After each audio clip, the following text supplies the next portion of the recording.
During this hour, we've looked at the cost of carbon in Europe, and we saw some stunning video from Germany and Central Europe. And this, what was called a once in a 500-year flood in southern Germany, also affected a lot of other parts of Central and also Eastern Europe. Germany got the brunt of it, and you see from these images that the cost of carbon in the form of these much larger, more intense floods enhanced by man-made global warming has been very high. The infrastructure has been inadequate. Of course, people try to save their own businesses and homes, and you heard the human stories of those who were profoundly affected. People in Austria were affected, the Slovak Republic, the Czech Republic.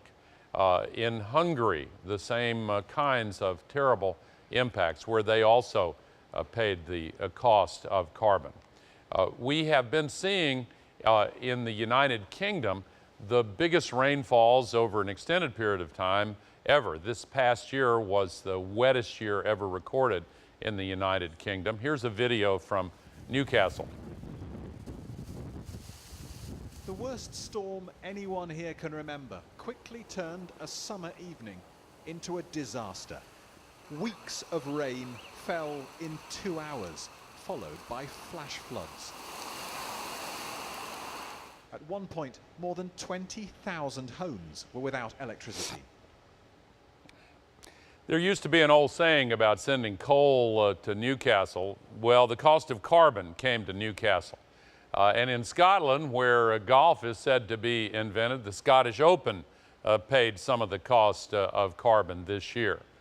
We have seen the same kind of unusual storms in the Iberian Peninsula, in Spain. We've seen it in Italy, where this massive flood had a very tough and big toll. In Eastern Europe, with Albania, where the River Drina reached record levels, and in Bosnia and Montenegro, throughout the Balkans, and in Greece, where earlier this year massive floods hit. Also in Turkey, where they have been paying the cost of carbon. In Russia, just 1 year ago, where a massive downpour caused incredible damage. Also in the Amur region of Russia. We heard this hour about the extraordinary fires in Russia just 3 years ago.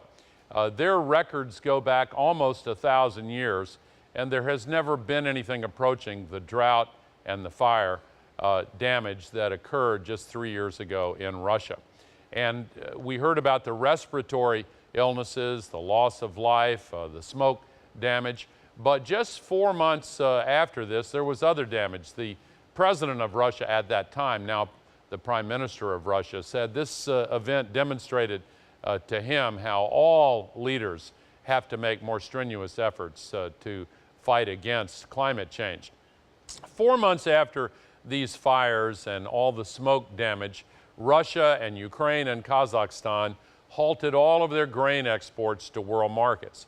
And what happened was that pushed the price of grain to the second all-time record high in recorded history.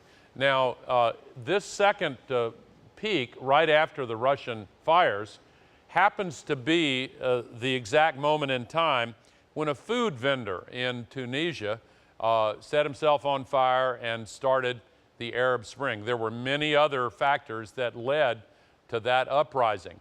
But when food prices go up, those of us in developed countries maybe don't feel it as much because the percentage of our budgets on average that are spent on food is pretty small.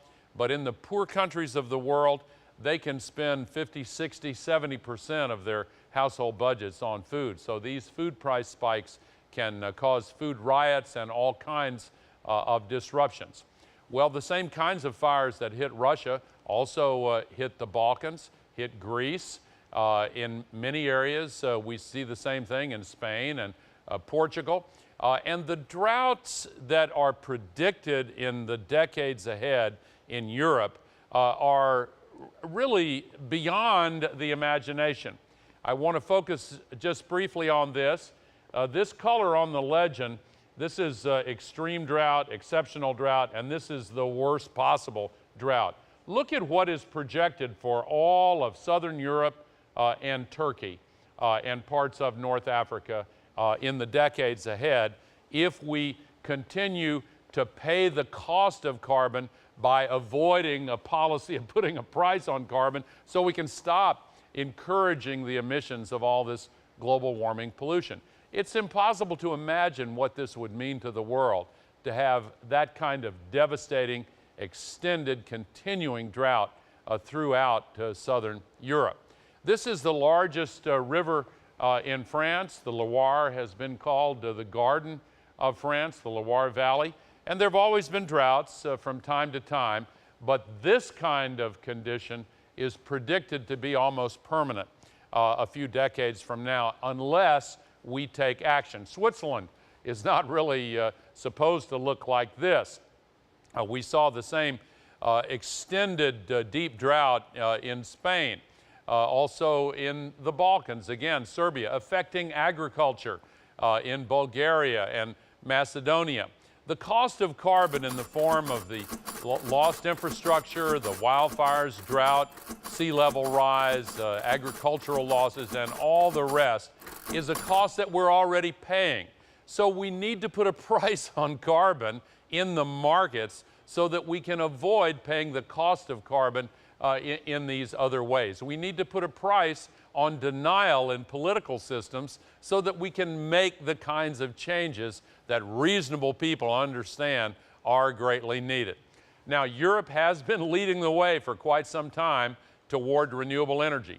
The Vatican, and oh, may I say on a personal basis, and I know so many hundreds of millions agree, what a wonderful inspiration this new Pope is. But the Vatican has announced it's going to be the first state to become carbon neutral completely.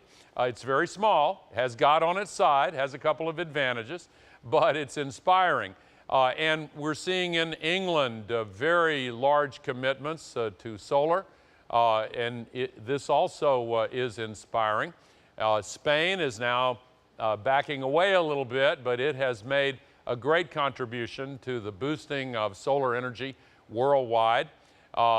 Portugal also, Denmark, which is known for wind, but has invested in solar as well. And by the way, where Danish wind is concerned, this turbine by itself can power 6,000 homes. Denmark now gets 30% of all of its energy from wind power. It is really quite a remarkable development. They're leading the world. And of course, this leads to the creation of jobs in Denmark with the construction of wind towers. And Sweden and elsewhere in Scandinavia, you're seeing this commitment to renewable energy.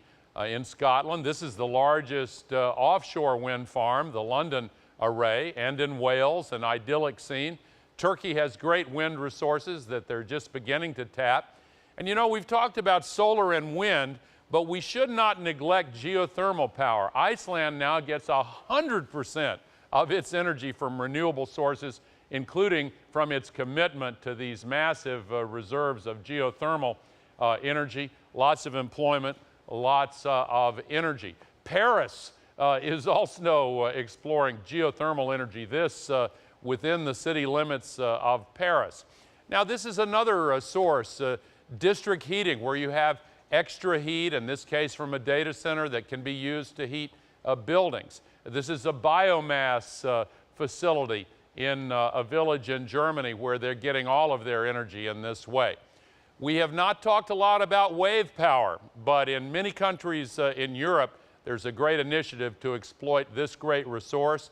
And again, we're seeing the creation of jobs in building these systems. So once again, we need to put a price on carbon to speed up this transition and put a price on denial so that we can enact the policies that are needed to save the future of our civilization. We have been talking about Europe in this hour. In the next hour, we're going to be talking about Africa. The overall message on the cost of carbon is very simple. We need to put a price on carbon we need to put a price on denial.